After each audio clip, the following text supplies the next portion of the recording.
ప్రతిష్టకు మసకబారే విధంగా చేశారు. రాహుల్ గాంధీ పరువు తీశారు. బాండ్ పేపర్ ఇజ్జత్ తీసేసింది అధ్యక్ష. మీరు అధ్యక్ష ఈరోజు తీరా 6 గ్యారంటీల అమలుకు చట్టబద్ధత చేస్తారని ప్రజలు పాపం ఎంతో ఆశగా ఎదురు చూశారు.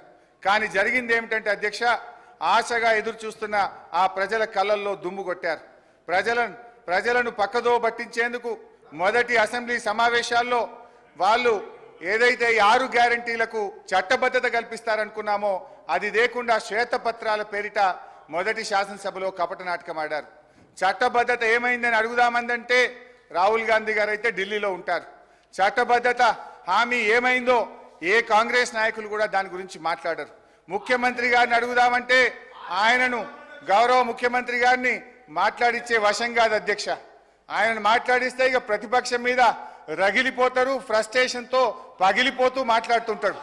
ఆయన మాటలు ఎట్లుంటాయంటే అధ్యక్ష, ఆయన మాటలు పేగులు మెడలేసుకుంటా, కనుగుడ్లతో గోటీలాడతా, లాగుల తొండలు జొర్రగొడతా, పండబెట్టి తొక్కుతా, గోసి ఊడగొడతా, లాగులు ఊడగొడతా అంటూ రాక్షస భాషలో చెలరేగిపోతుంటే పాపం సామాన్య ప్రజలు ఈ ముఖ్యమంత్రి గారిని చట్టబద్ధత ఏమైంది, 6 గ్యారెంటీలు ఏమైందని అడిగే ధైర్యం ఉంటుందా అధ్యక్ష? అధ్యక్ష హరీశ్రావు గారు బడ్జెట్ పైన మాట్లాడండి. ఇది నేను మాట్లాడలేను, గౌరవ సభానాయకుడు అన్న మాటలే యాద్ చేసిన.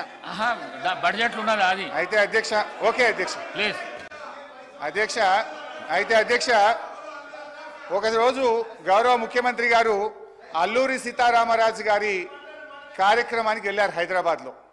నేను అనుకోకుండా టీవీ చూస్తున్నాను.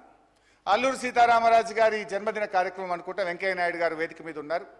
ఆ వేదికలో మాట్లాడుతూ వెంకయ్య నాయుడు గారు కొంతమంది ప్రముఖులు రాజకీయాల్లో భాష బాగలేదు, రోజు రోజుకు దిగజారిపోతుంది, బడ్జెటే దిగజారిపోతుంది అంటే ముఖ్యమంత్రి గారు ప్రామిస్ చేసిండు ఆ రోజు, ఇక ఈ ఆలటి నుంచి నేను భాష మార్చుకుంటా, మంచిగా మాట్లాడతా అన్నాడు. కానీ మార్చుకోలేదు. సరే అధ్యక్ష, ఓకే అధ్యక్ష, ఐ రెస్పెక్ట్ యూ అధ్యక్ష. అధ్యక్ష నేను అధ్యక్ష వారట్లా మాట్లాడినా మాకు అభ్యంతరం లేదు అధ్యక్ష. మా బాధల్లా ఆ ముఖ్యమంత్రి కుర్చీకుండే గౌరవం పెరగాలి, ఈ రాష్ట్రం యొక్క ప్రతిష్ట మసకబారద్దు అనేదే మా తాపత్రయం తప్ప వేరే లేదు. ఒక చిన్న ఎగ్జాంపుల్ చెప్తా అధ్యక్ష. గ్రూప్ 2 ఉద్యోగాల కోసం నిరుద్యోగులందరూ కూడా రోడ్ల మీదకి వచ్చి వాళ్ళు వాయిదా వేయాలని అడిగితే గౌరవ ముఖ్యమంత్రి గారు ఏమన్నారంటే, ఎవరైనా వాయిదా వేయమని అడిగేది, సన్నాసులు అడుగుతున్నారు వాయిదా వేయమని అన్నారు. అన్నాక 3 రోజులకే వాయిదా వేసింది. మరి ఇప్పుడు ఎవరు సన్నాసులు అంటే నేను అనేది ఏంటంటే అధ్యక్ష, దయచేసి అట్లా మాట్లాడకూడదు. అదేవిధంగా మోతీలాల్ అనే ఒక నిరుద్యోగి నిరాహార దీక్ష చేస్తే ముఖ్యమంత్రి గారు ఏమన్నారంటే, ఆయన అప్లికేషనే పెట్టలేదు, ఆయనకు అసలు హాల్ టికెటే లేదు అన్నాడు. తెల్లారైన 3 హాల్ టికెట్లు బయట పెట్టిండు. ఎవరి గౌరవం దెబ్బతిన్నది? మేమనేది ఒక ముఖ్యమంత్రి స్థాయిలో ఉన్నప్పుడు బాధ్యతాయుతంగా మాట్లాడితే రాష్ట్ర గౌరవం బాగుంటుంది, వారికి కూడా మంచిగా ఉంటుంది. ముఖ్యమంత్రి గారి రాజకీయ రొదలో తిట్ల దాడిలో 6 గ్యారెంటీల చట్టబద్ధత ఏమైంది మహాప్రభు అనే 1 minute ఒకటి సార్ గౌరవ సభ్యుడు హరీష్ రావు గారు దాదాపు గంటన్నర అయింది సార్ మాట్లాడబట్టి. గంటన్నరకెళ్ళి ఒక్కసారి కూడా ఆయన బడ్జెట్ మీద మాట్లాడకపోగా ఆయన భయపడతారు సార్ ఒకటే సార్, ఆయన గ్యారంటీలు అంటున్నారు సార్. గౌరవ హరీష్ రావు గారు మాట్లాడిందంతా కూడా సభని తప్పుతో పట్టించేదిగా ఆయన మాట్లాడి చూస్తున్నాం సార్. గంటన్నరకెళ్ళి ఆయన ఆడికే వస్తారు.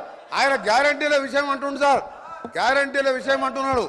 2001లో ఆయన పార్టీ పెట్టినప్పుడు సార్, కొండా లక్ష్మణ్ బాబుజీ గారి ఇంట్లో పార్టీ పెట్టినప్పుడు నేను తెలంగాణ పార్టీ పెడుతున్నాం, రాష్ట్రాన్ని తెలంగాణ వచ్చే మొట్టమొదటి ముఖ్యమంత్రి దళితుడు అవుతాడు, దళితుడిని చేయలేకపోతే మెడ మీద తల తీసుకుంటా అని ఆ రోజు ముసలైన సార్. అబద్ధాలు అంటే వీలై, గ్యారంటీలు అంటే వీలై, మోసాలు సార్. డబుల్ బెడ్రూమ్ కడతా, డబుల్ బెడ్రూమ్లో బిడ్డ అల్లుడొస్తే ఎక్కడ వండుకోవాలి, బేకరీలు కట్టేసుకోవాలి.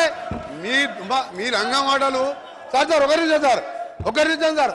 ఇంకొకటి సార్, ఇంకా ఈయన హరీష్ రావు గారు ఒక మాట మాట్లాడండి సార్. హరీష్ రావు గారు 24 గంటలు కరెంట్ ఇచ్చినా అన్నాడు సార్. 24 గంటల కరెంట్ ఇచ్చిన అంటే నేను ఒక సబ్స్టేషన్ సార్ బండ సోమవారం అనే సబ్స్టేషన్కి వెళ్ళాను. అక్కడ ఆపరేటర్ బస్ అయిన ఆపరేటర్ వీడియో రికార్డింగ్ ఉన్నది. నేను నా సర్వీసులో 9 ఏళ్ళు అయింది సార్. ఎలక్షన్ల ముందు 9 ఏళ్ళకెళ్ళి సర్వీసులో ఉన్నా. ఇక్కడ ఎప్పుడు కూడా 14 గంటల కరెంటు రాలేదని నాకు రికార్డు తీసి చూపిస్తే రాత్రి లాగ్ బుక్లు వాపసు తీసుకొచ్చాను. మోసాలు, దగ, కుట్రలు, అబద్ధాలు అన్ని నేర్పింది ఎవరంటే అవన్నీ టీఆర్ఎస్ పార్టీ పుట్టిన తర్వాత పుట్టిన సార్.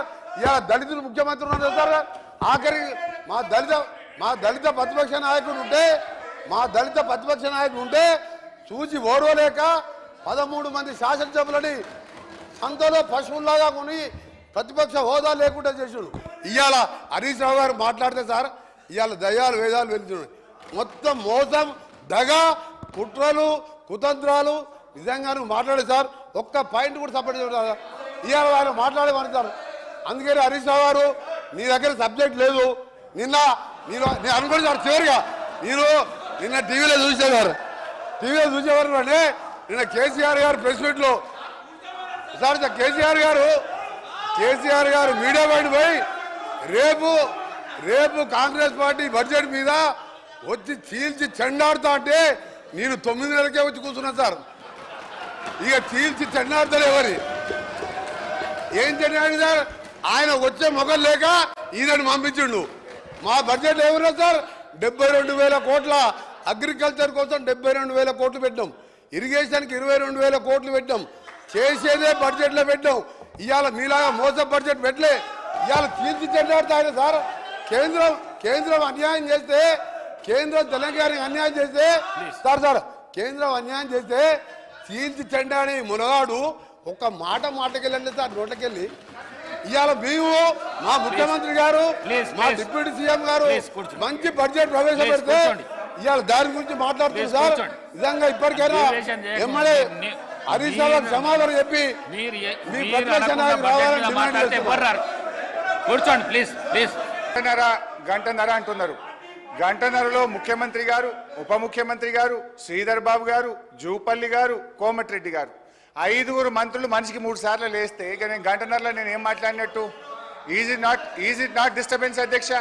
ఒకటి. రెండవది అధ్యక్ష, ఇప్పుడు నేను కోమటిరెడ్డి గారికి ఘాటుగా సమాధానం చెప్పగలుగుతా. కానీ నా బాధ ఏంటంటే ఇట్ విల్ డీవియేట్. ఆయనకేమో ఆఫ్ నాలెడ్జ్. ఇప్పుడు ఆయన ఏం మాట్లాడిండు? Yes you are half knowledge fellow. అధ్యక్ష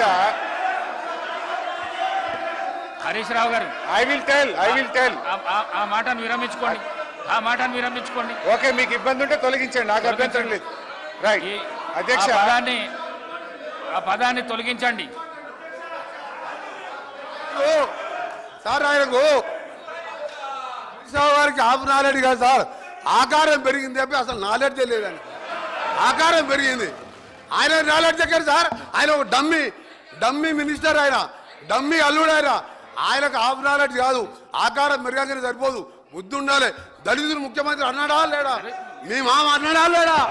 తప్పు చెప్పు, మీ మామ అన్నాడా లేడా?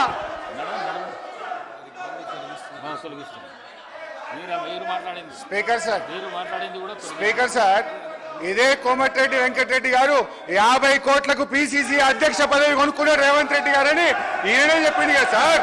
మరి దాన్ని ఏమంటారు అధ్యక్ష? ఇదే కోమటిరెడ్డి వెంకటరెడ్డి గారు జిల్లా కలెక్టరేట్లు, సచివాలయాలు అద్భుతంగా కట్టిండు కేసీఆర్ గారని ఈయన గారే చాలా సార్లు మెచ్చుకున్నాడు అధ్యక్ష.